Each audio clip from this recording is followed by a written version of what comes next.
Hi everyone.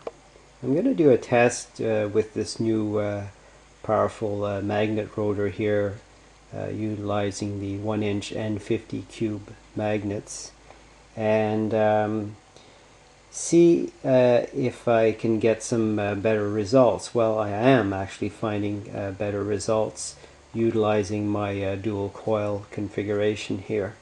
So there it is, set up, ready to be tested, and I'll fire it up now. This is the resistor that I'll be using for the test.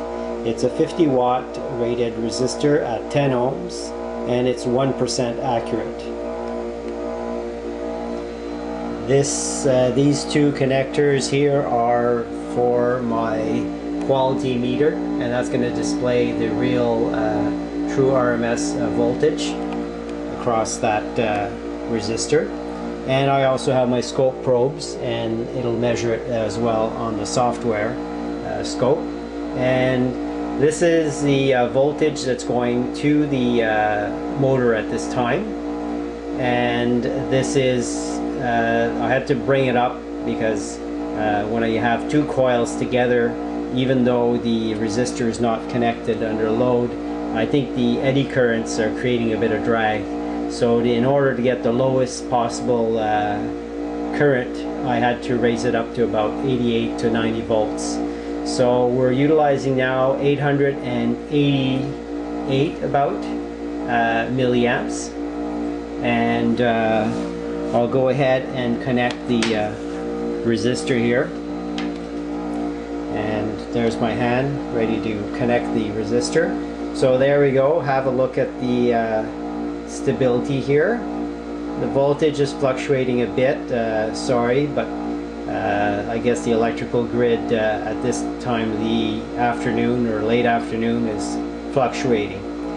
So there we go. We got about 890, I would say, about an average, and I'm connecting the 10 ohm resistor, and as you can see, we went from 890 to 1000 to, you know, basically 1 amp, 0.08 at the very most, and we have 11.15 volts across our resistor, and that resistor is cold, hasn't been heated yet, and the software is also indicating 11.54 or 25.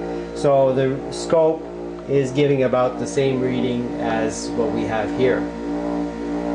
So I'll disconnect it now, so we see that we're drawing about the same here, and this is to where it drops to. So we're utilizing, I figured, about 116 milliamps from that point there and to it is connected right now. So I'll disconnect it now.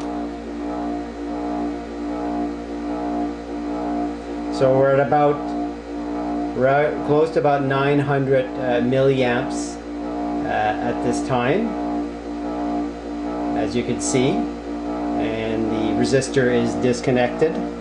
So now I'll connect it. So we've got a nice stable there, 900 milliamps.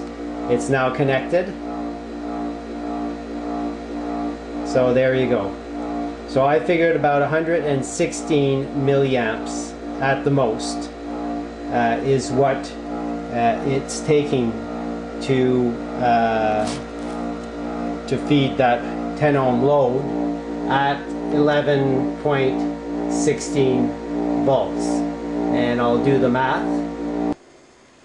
Okay, so here's the possible math here.